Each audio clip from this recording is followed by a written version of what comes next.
Welcome back to the Getting Results Inc. podcast. My name is Coach Gino, and alongside is Super Coach, Coach Ken. Super Coach, how are you, sir? Doing wonderful. Keeping America safe for capitalism. As you can see, the octopus and the alligator in the background are guardians of the capitalism, of the way of capitalism. Absolutely. Hey, we just had a great celebration of this fine country just the other day. So, hopefully everyone celebrated the freedom in America and capitalism for sure. And I'm sure you celebrated it very finely, Super Coach. America Day, that's true. Fireworks, pool, cigar, good Manhattan, watching the boats go by, and yelling America for each of the boat people. So we can instill pride in our country. Love it.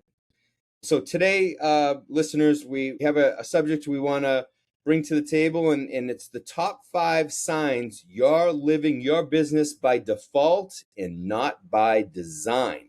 And we always talk about living by design, not by default. Every advisor is doing one or the other every single day. They're either living their business or executing their business by design, or they're doing it by default. There isn't a third option, actually. So the design is you've got a tight calendar, you've got a process, you know your numbers, your client mix are clients that fit what you're looking for, your ideal client profile. By default, the calendar is running you. The book, the numbers, all that stuff you don't have a good grasp on. The mix of your clients isn't necessarily ideal. So what we want to do is talk today around what are those 5 signs that you are executing a business by default. Sound good, Super Coach? That sounds good, Gino. All right. Well, let's go sign number 1, Super Coach. Your calendar is controlled by your inbox. Fast example of that is that you walk into the office before you even get to your desk. Your assistant throws something at you and says, "Oh my God, Miss McGillicuddy's cat has died. We need to do something about this. We need to surprise and delight Miss McGillicuddy because her cat has died." And you, since you're a very good person, go, "Oh my God, Miss McGillicuddy's cat died? I love that cat. That was such a cute kitty. I even helped Miss McGillicuddy go to the vet with her and spent 5 hours at the vet with her one day to save that cat." So as you're slowly writing the bereavement letter to Miss McGillicuddy about her beloved cat, you notice that your voicemail light is flashing. Okay, you got voicemails, and you begin to see that siren song, and you get pulled into the flashing red light, and you start getting all your inbound messages and voicemails of people you need to call back. Maybe you got some money coming in, or you hear something else about somebody needs their beneficiary changed. And then all of a sudden the day starts spinning and you haven't even opened your email yet. By the time you get to your email, it's 2:00 in the afternoon and you're wondering where the day went. So the quick way of noticing that you are defaulting into your day is that from the moment you walk in the office, you are working somebody else's agenda. Yeah. You are working someone else's agenda, meaning every inbound phone call, text message, email, Miss McGillicuddy's cat is somebody else's agenda. Nothing wrong with that. But what's the probability of that actually being in alignment with your goals and your vision? Yeah. And just to be clear, had what not be Miss McGillicuddy's cat, but even just you start your day in the email, it really isn't anything different, right? Because you're starting your day with someone else's agenda, not your own. Correct. We use the Miss McGillicuddy's cat reference as an analogy, if you will. Now, does that happen in real life? The answer is yes, it does. It's quite rare, but Miss McGillicuddy, all of you have a Miss McGillicuddy out there who maybe brings you cookies or has that cat, and you will go out of your way to be of service to her. And it's an absolutely beautiful thing. What I'm trying to highlight here is that randomness is dangerous. Default randomness is dangerous. Nobody randomly ends up in Disney World. Okay, it just doesn't happen. Like, of course, some of you are thinking out there, well, yes, it could. I could randomly end up in Disney World. Okay, maybe you could, but how about your entire family? Like, imagine your entire family says, "Hey, we're all going to go to the airport," and you have family all across the country, and we're all going to jump on the first plane available, And what's the probability that the first plane available for your entire extended family gets you to Disneyland? Pretty much zero. But Super Coach, those emails, it might be something there. It might be business. It might be more money calling, or that voicemail. It could be money calling. Why Correct. wouldn't I answer those first? Right. It could be. Oh, it's definitely. It's what I always love when people say, "Oh my God, that's a client calling. I got to pick up that phone." It could be money calling. Spot on. It could be, but it's probably not. We all know that money rarely shows up by passive action, right? You do not become a better player by being a spectator of the sport. So money comes from proactive activity. Yeah. And there's also this whole, what we're getting at too, is when you start the day like this, being a firefighter, trying to put out fires or dealing with emergencies or fire drills, guess what? You pay attention to that and you keep doing it, guess what happens? You get more of those. Because what happens while you're fighting fires? Well, you're so busy fighting fires that other things aren't getting taken care of, which then become more fires. Spot on. Spot on. And and there's another thing at play too. It's called your give a shit tank. Right? You only have so much fuel in your give a shit tank during the day, if you're honest with yourself. Because at some point in every day, you're like, oh, I'm done. I don't want to do anything more. And that's usually because that tank was burnt on relatively low value tasks. Yeah. And I wrote a great article about that one. Search it on the website. It's pretty easy to find. Yes, indeed. And here's the thing, a little practice. Just try this. I'm not saying you have to do it. And by the way, you can pick the time frame, but how about this? Tomorrow morning, allocate the first 30 minutes of your day doing something proactive that you actually set as a priority. Do that first. And once you've completed that, then you can go to your emails and your voicemails and things like that. Just try it. Just see what happens. Good coaching. No randomness for the first 30 minutes. Designness. 30 minutes. Can you hone your attention for 30 small minutes of the whole day? That's all we're asking. There you go. That's it. Right? Yeah, see how that feels. By the way, what I'd love you to look for is what emergencies pop up during those first 30 minutes after you're done. Did the business, what's the word I want? That implode. Did the business implode while you were doing that 30 minutes? Did your clients leave you because you weren't looking at their emails in the first 30 minutes of your day? Just check, test it out, play with it. Awesome. Yeah. All right. So that's sign one, that you are executing a business by default. Let's go to sign two, Super Coach. This one is interesting. Your book grew by accident. Your book grew by accident. What's some sign? What does that look like, Super Coach? Your book grew by accident. Well, like in that first comment we made, it happened by default, right? Because everyone grows their books from this place of usually from zero. Well, they're not all of you, but some of you actually started with nothing, right? Nothing. So when you start with nothing, a very scary scene erupts around us, and it's called survival. Like, how are we going to make it in the business? So like in survival situations in general, if you've ever been in one, you don't want to be in one, and they are not fun. Because if you're lost in the woods, it's been days since you ate anything, and you kick over a stump, and you see some of those big, fat, juicy slugs. I think, is it a slug or what's that thing? Or a big, if you watch Survivor, that white pussy thing. Oh, maggot in your mouth, and you're excited for that because there is no better sauce than hunger. Hunger makes everything taste good. Like, and in Survivor itself, dirty, skinny people eating bugs. Not fun. So when we begin the business, anybody who breathes, anyone who could fog a mirror, can be a potential client. And so we're often so caught up in survival mode, we're just stacking our entire practice with bodies. Whether that's a $5,000 account, a $50,000 account, maybe even a $500,000 account every now and then. But we stacking it with bodies, and it feels like the entire business is accidental or random. And at the beginning, it probably is for that very reason, to survive. Let's face it, 70%, 80%, 90% of advisors have to go through the survival phase because in many cases, they're not handed a book of business. Correct. So it's a necessity, but we're pointing to this for those out there saying, wait, I had to do that. Yeah, you did. But if you're at a point in your business now where you're, I don't know, coach, what do you think? 600,000, 700,000 in Or, production and up, or more than 5 years in the business, you figured or it out. 5 years in the business.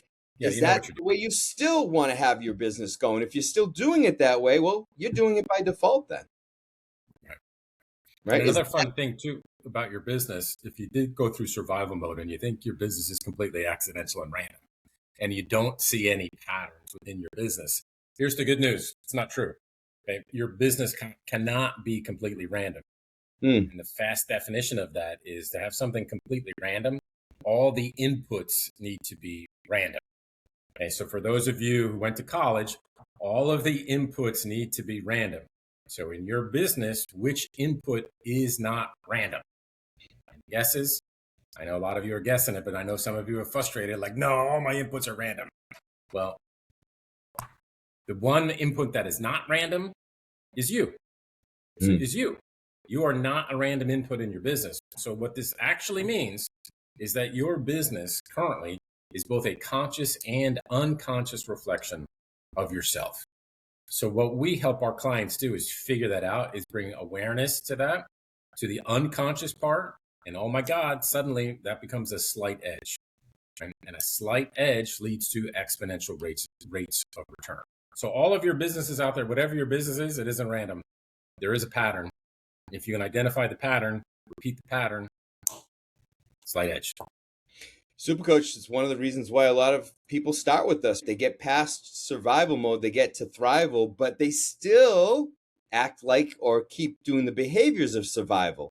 So when that small case comes along and they haven't closed something in a while, what do? They go and get it. They'll take on the client because they just can't help themselves. So what we're talking about is we want to help you design it so that you don't do that. That you very intentional and you discern who you're bringing aboard for your book. That they fit your profile of who you're looking for and who you want to work. Correct. Not only do they fit your profile, but you're aware that you're already accelerating likability and trust. So Hmm. by the time the person does get in the office, they're 70%, 80%, 90% already closed. This Yep. idea is that once again, if you see the pattern, you can then repeat the pattern. Or a story that we tell. We say fishing is not called catching and hunting is not called killing. Okay? And the reason why we share that particular story is because if you don't know what you're fishing for, you don't know what bait to bring, what pole to use, what time of the day to go. Do we do it from the shore? Is it inshore, outshore, deep sea? How much line? What kind of line do we need? Just like what you're hunting defines the gun, the season, the uniform. Like it defines everything else. But once you're clear on what you are fishing for or hunting, you can begin to stack probabilities in your favor to get that particular fish or harvest that particular animal. Yeah, absolutely. Here's a little bit of homework for you. Some more homework. How about this? Write down who your ideal client profile is. What do they look like? Who are they? Not just how much money they have and all that stuff. Who are they? Who's your ideal client? What do they look like? And I know Super Coach likes to talk about niche weird, but to your point about the fishing and knowing where to put the line in the water is, once you know that and you know what your niche is and you get really deep into it, now you're able to get really into that niche and really fish where the fish are that you're looking Right. for. You know where to look. And I think that is such a slight edge. And I know many of you out there saying, well, someone going into retirement to $500,000 to $1 million in assets. Okay, try to find that person. Okay. Mm. Like is that's kind of like killing. Like, and if you and I went killing, hey, we're gonna go killing. So it means we go outside, we shoot the birds, we shoot the cats, we shoot our neighbor's dog, horse, cow. Guess where we go? Yeah, we go to prison. And that is so. Its specificity is playing an advantage, just like anything else. The clearer that you can see the target, the easier it is to hit it. No doubt. And Gino, we mentioned something earlier about the phase of business that you're in. We talked about survival. We talked about thrival. Maybe some of our viewers and listeners don't really understand that or know where they are in that. So didn't we just create something for that? Well, Super Coach, I'm glad you asked that. In fact, we have. At the end of this podcast and in the show notes, we will include a link to the Advisor Practice Health Scorecard. Go out, click the link, answer some very quick questions. It shouldn't take you more than 3 or 4 minutes, and it'll give you a score where you are in your stage of the business. And it's very helpful to know what stage you're in. Yeah, it's great to know what assets under management you have. I don't know how much that helps you, but knowing what stage you're in allows you to then know where you're at and how to get to that next stage if that's what you want to do. Okay, and what the next appropriate actions are. Because a lot of times what happens in a practice is somebody get stuck. There's stuckness. They hit a plateau. Whether that's production between 5 to 700 million, 5 to 700,000, $1 million plateau, $1.5 million, 2, 4, right? It doesn't matter what the number is that these natural plateaus begin to happen. And how do you know that you're in a plateau? Production is relatively stable or predictable, right? You're at the same level or at the same number for plus or minus 10% for 2 to 3, 4 years in a row. And or one of the scarier ones is that you're bored. You're bored with the business. It feels like it's, what's it called? The Bill Murray movie, Groundhog Day. Groundhog Day. Or frustrated. Or frustrated, right? Frustrated, right? Right, that you're yelling at your computer, you're yelling at staff, you're yelling at your spouse, you're yelling at yourself in the mirror, right? Which when that client comes along, that prospect or referral comes along that doesn't fit, you'll jump at it because you just want to get something. Gotta make me feel good. So, all right, Super Coach, that's sign number 2. Sign number 3. Your revenue is tied to one referral source, or actually we can even say one major client. We know some people like this, right? Super really Coach? Scary. Yeah. Right? We know that. Have only one COI or one really big relationship, very fragile, potentially. So we both know someone in this situation, I think. Well, there's many people who do this who have a one giant client. Let's make believe you have 150 million in assets, and one of your clients is $100 million client.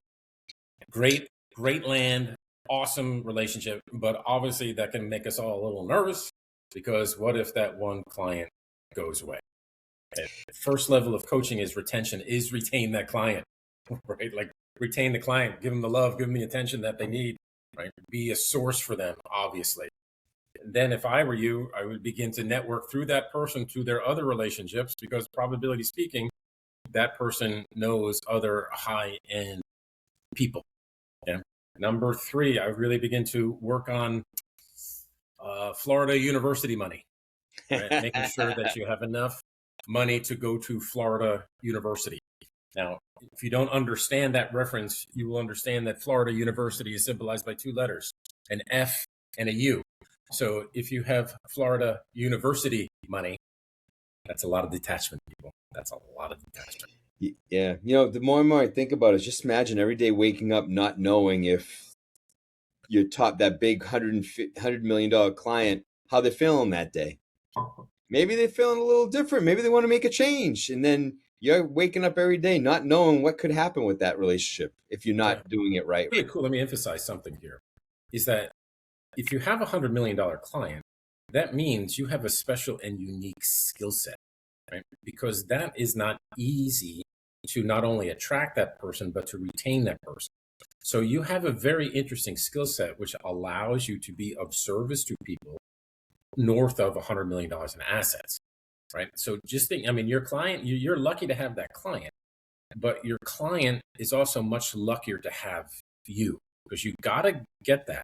Because no matter how much money you have made from the relationship, the client has made 3, 4, 5, 10, 15 times the amount, whether that's an investment return, whether that's in saving taxes, whether that's in the prevention of him doing or she doing dumb things that you help them not do, or getting their legal stuff in order, all the stuff that you have done for that person.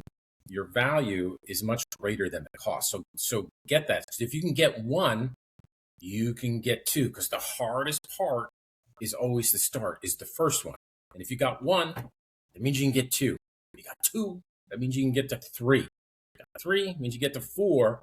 If you have 4 $100 million clients, that's a really good business. That's a really good day. Needless to say, that comes with attention.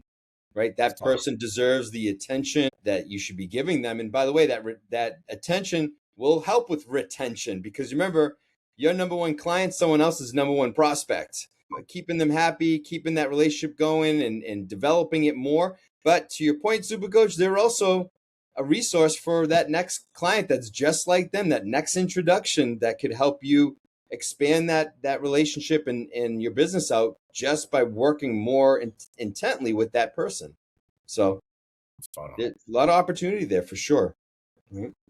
So if you're not sure about this in your book, well, rank your top 5 sources by production. Make sure, see what your top 5, 10, 15 clients make up in your book of business.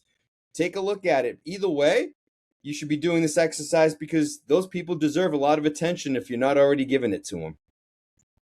Right. Give attention. If you're afraid, well, I don't know what to talk to them about, or I just saw them last quarter or 6 months ago. Here's a breaking news flash. Your top clients actually like you, right? They like you. They really do.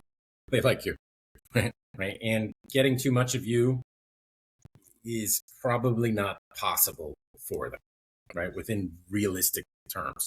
So seeing them or breaking bread with them or going to play a round of golf with them or going to watch their kids' soccer game, football game, whatever that is a high valued activity. That's a great investment of your time and attention, especially to those top 10 relationships. Now, is it a great use of time and attention if you're going to your 85th client's bar mitzvah? Maybe, but going to your top 4 or 5th one would be a much better investment of your time and attention, because time and attention are finite. And one of the ways that we can get slight edges is to discern, use our brains on where to invest time and attention. Where do we have the greatest probability of return? Right on. All right, let's move on to sign 4. Service work is bigger than growth work. Your calendar is dominated by service. You're in the 4 walls. Growth is an afterthought. Super Coach, we see this a lot, don't we? We see a lot.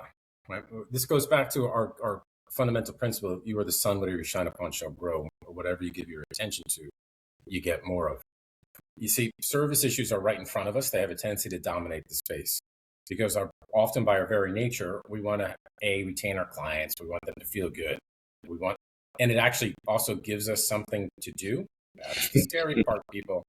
It gives us something to do rather than the things that we need to do, right? Here are the things that we should do, could do. And then there are these other things that, wow, this is bright and shiny. Mrs. McGillicuddy, once again, she's one of our favorite clients. She needs her not only her cat taken care of, but the beneficiaries changed. Once again, it gives us something to do. Now, here's another scary part. Maybe you've delegated this staff, or most of the service issues are now handled by staff. Awesome. But yet again, it's still staff handling those issues. Those issues still need to be handled. Right? So the more capacity you create for yourself, it gives you that opportunity to go into growth, right? Or to do things. It's the outbound activity. It's being out of the office, right? Remember, real opportunity happens outside of the office. Okay, the idea of the legend of the rainmaker. Okay, like a rainmaker. If you're a rainmaker, just think you have a cloud over your head and it's raining on you wherever you are right now. So if it was raining on me right here, it's going to really jack up my my place here. Well, although this did get 3 feet of water in the last hurricane, but that's a side story. Okay, so where we want it to rain is outside on the plane, because if a rainmaker is in the office too much, everything gets moldy, and mold is bad. Yeah, think of this as an urgency trap, right? Service always feels urgent. To Coach Ken's point, it dominates the space, right? If it's in the moment, it can often feel comfortable and kind of good because you're getting stuff done that you can say, hey, I got those things done. But what happens is, you start to default to that. And like we like to always say, the more service you do, Super Coach, what happens? The more service you get. And the more service you get. And then what happens is growth in doing those rainmaking opportunities become a distant thought and memory. It's almost like you look out the window and go, man, those days where I could go out and do that are gone, right? Spot on. Don't get stuck in that. So if you're in that place right now and you feel services dominating the space, you got to take back control, take back the calendar, and carve out some structure. Structure sets you free, as we like to say. Set some structure so that you can get out and rainmake, to Super Coach's point. And a really fast solution to this is block out a half a day where you are just only in Rainmaker mode. Okay? Love it. Only in Rainmaker mode. Yep. If you can do that, you'll be amazed on how much the business begins to move forward. And then at some moment, you'll have this moment of enlightenment. And then enlightenment will look something like this. And like, wow, my business is really moving forward by me being out of the office, golfing, gunning, shaking babies, kissing hands on Thursdays. Like, wow. And then you go, what if I did it on Tuesdays too? Aha! Right? Aha! Super Coach, that holds true, right? So just like we said, the more service you do, the more you'll get. The more rainmaking you do, the more rainmaking you get. It's or perhaps you know this one, right? The more money you make, the more money you make. Or what rich people get richer, and what happens? Poor people get poorer. Well, why? Right? Why? And the very simple answer is that rich people keep doing what rich people do, and poor people keep doing what poor people do. This doesn't have to be hard. You may argue against this. You may think it's not fair. You may want to go vote and carry flags, etc., and equality across the board. But sometimes complex problems have simple solutions. And it's been around for ages, and everyone has control and the free will to change that. So you do as well. You can certainly go from being a service-oriented person to being a rainmaker. We've seen it. We've helped people do that. And we know the impact of it, right? I mean, the impact, it's crazy. It's great. I mean, your office is meant to maintain an administrative business. The more time that you spend in the office, the more you are maintaining and administrating a business. Yep. The more that you maintain an administrative business, the more maintenance and administration you get. It's very simple. All right, Super Coach, let's go to sign number 5 of you're executing your business by default. And this is a good one. So sign number 5 is this. You can name your top 10 pain in the ass clients instantly. Doesn't even take any kind of work. But you struggle to name your top 10 best relationships. And you know what I'm talking about. Those top 10 pain in the asses, the ones who actually drain you, right? The ones you cringe when you see the name pop up on your email or voicemail, whatever it is. But then you also know, or hopefully you know, the clients that actually fuel you and make you feel great and you get excited for. So Super Coach, we've done this a lot of times, right? But, for the listener right now, very quickly right now, pause this, grab a pen, try it now. Name your top 10 pain in the ass relationships.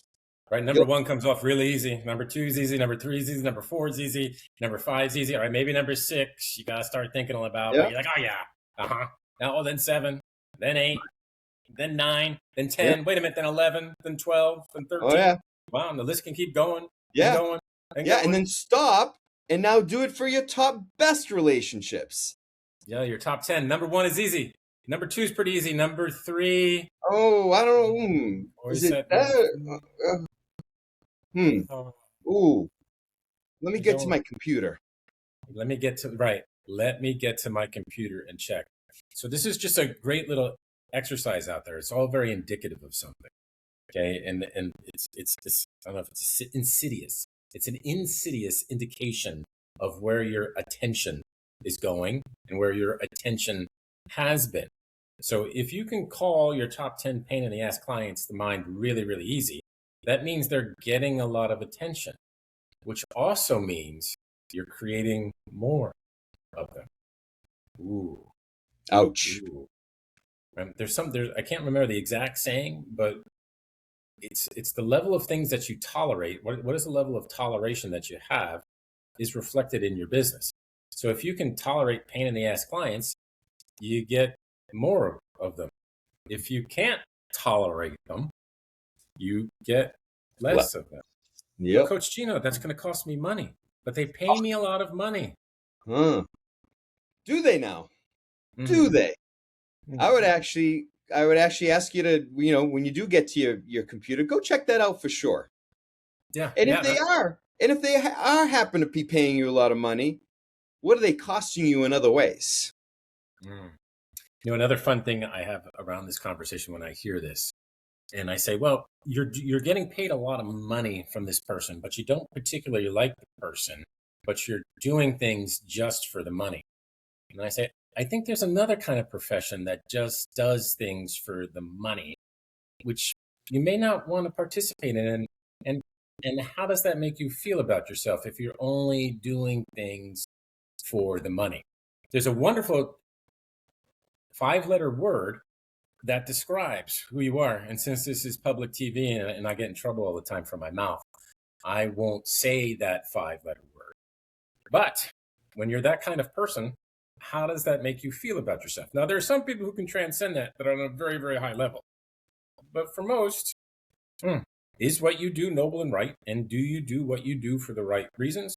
Or do you only do what you do for shekels? And this goes back to attention again, right? We like to say your attention's got to go somewhere. And unfortunately, we do go after that shiny, urgent, bauble that's right there in front of us. And we chase that and we ignore those quiet, high paying, friendly, nice clients because they don't necessarily cause us any trouble. They don't ring bells or anything like that. They don't email us incessantly, right? We treat them like family. We take them for granted. And like I said before, that could be dangerous because your top clients, your best clients, are someone else's number one prospect. So your attention's got to go somewhere. Where's it going? Spot on. Yeah, there's a funny story I have around difficult clients and clients that are sort of pains. I had a coaching client who was out of South Carolina. And he was saying me this story. He's like, Ken, I just really love difficult clients and converting them and bringing them to the side. And I like the wrestle. I like the fight. I like finally taking that person who was really, really over here and bringing them into the fold. And I was like, man, that's a really great skill set that you have. That's an amazing skill set. It's much like you have the ability to juggle chainsaws, right? And man, you're throwing those chainsaws up in the air, and that's an awesome skill set. But I said to him, there is a predictable future to that. And there is a predictable future to juggling chainsaws. And hopefully I don't need to spell that out for anybody. Okay? And I told him, I said, just because you have the skill set doesn't mean you have to use it. Right? Just because I can juggle chainsaws doesn't mean I should juggle chainsaws, even if I'm good at it, because perhaps there are better, higher paying, less risk opportunities out there instead of juggling chainsaws. Yeah, that's not a hobby I'd be into for sure. I don't know about that one. Not much Yeah. of a juggler, so chainsaws would be really dangerous. You'd have to practice. That's the next level of juggling if you're Oh, singing for your dinner for a strange reason there. That's probably because you don't have Florida University money. yeah. So I'll tell you what. So if you're not into juggling chainsaws, here's another approach. When you get back to your PC, your computer, list your top 10, 12 clients and go give them attention. Whatever it might look like. Go talk to them. Go take them out for coffee. Go hit golf balls with them. Go shoot clays, whatever it is. Go take control, design, go see your top people. They're always going to be the answer to all your problems. But I'm busy. I got stuff to do. I can't get out of the office. Yep, we Hire hear them. that all the time. Yep. We hear that all the time. But Those are the again, people that pay the most, but you can't see them. Interesting. yeah, it's interesting, right? And so here's the thing, Super Coach. What happens when you lose number 1, 2, or 3, or all of them in the top of your book? Now what happens? Are you too busy then? Well, that's when panic sets in, Mm. right?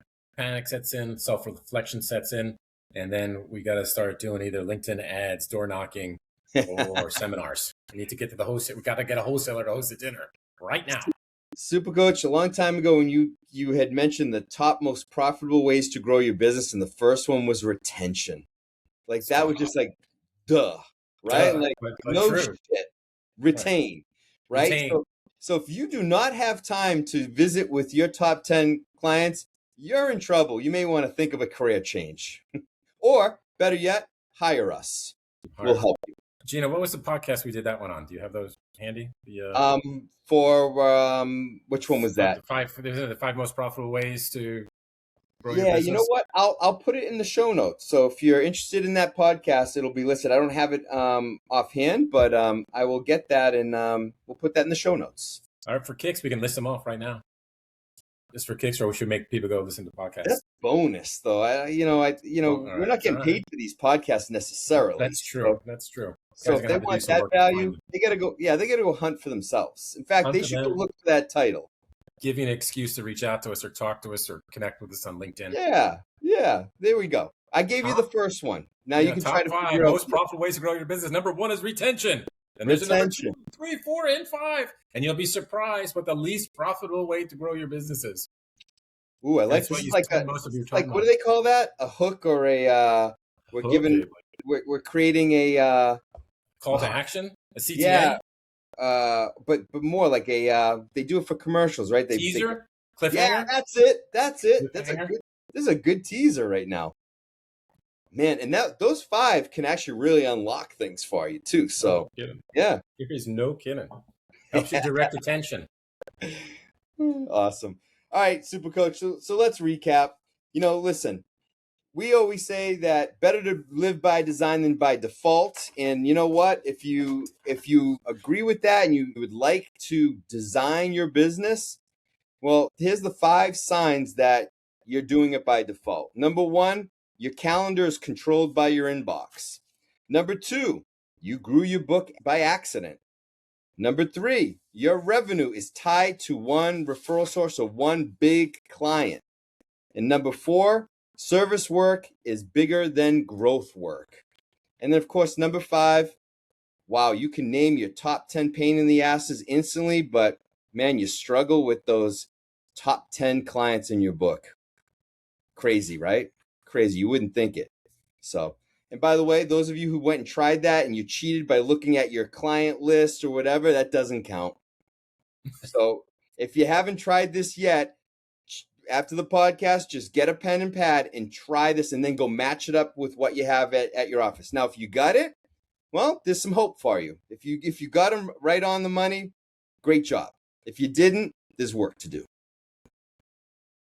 Any other thoughts, Super Coach? I think if you really want to accelerate your business, like in anything else, everything is harder if you do it alone. Okay? When you do it with somebody else, it's a probability stack in your favor. So obviously we coach financial advisors one-on-one, help them make more money and have more fun. We are very, very good at it, right? And the amount of impact on your business is you can't comprehend what that's going to be. Like a double, a triple, 4 times 4, like a massive amount of growth. But it's not easy, right? And it's a process. So if you're interested in working with us, go to our website, gettingresultsinc.com, complete a personal assessment. All right, then we'll have a conversation with one of our coaches to see if you're a viable fit for us. And if we're a viable fit for you, no obligation. And no matter what, you will get value from that call because we'll tell you the truth as we see it. If the personal coaching you're not ready for that yet, then I invite you to join us with one of our C programs, which is called a Slight Edge Accelerator. And our next one is coming up in Texas, in Lubbock, Texas. And that's going to be in September. And then we will have another one coming in the early next year. Actually, a couple more next year. So interact with us, connect with us on LinkedIn, leave comments here, follow us, get in a conversation. And a simple conversation can change your world. Or read the articles that we put out there. The back podcasts have a tremendous amount of knowledge if you choose to mine it. I mean, what we do is noble and right. And we are trying to keep America safe for capitalism. And I believe the best way we can keep America safe for capitalism is to help our individual clients prosper. Right on, right on. Hey, one last note on the podcast for today is, listen, none of these 5 signs are permanent, by the way. Every one of them is a pattern, and the pattern can change. Yeah, you could do it on your own. You could certainly try pick one and attack it and correct it, or you can go a different route, and that's hire us and let us help you with those signs so that we can help you create a business and life by design. It won't be our design, it will be your design. So if you struggle with this, like Coach Ken said, look us up, get connected with us. We can be of service to you. One other thing I'd like to add, Super Coach, to the resource you just mentioned is also, we mentioned it during the podcast, is take the Advisor Practice Health Scorecard. You'll find it on our website. It's going to pop right up on our website when you hit our homepage. We'll also be in our show notes for this podcast. So go to the show notes, click the link, and you can take the Advisor Scorecard. It will pop up a result that you can create a PDF and print it. And then also, if it really motivates you, you can also take our personal assessment if you really want to get into a conversation with us to see how we might be able to help you. So with that, feel free to share with our podcast with others. Forward it on. We're on Spotify, Apple Podcasts. We're on the Getting Results Inc. website. We're on YouTube as well. So check us out. Until our next episode, be great.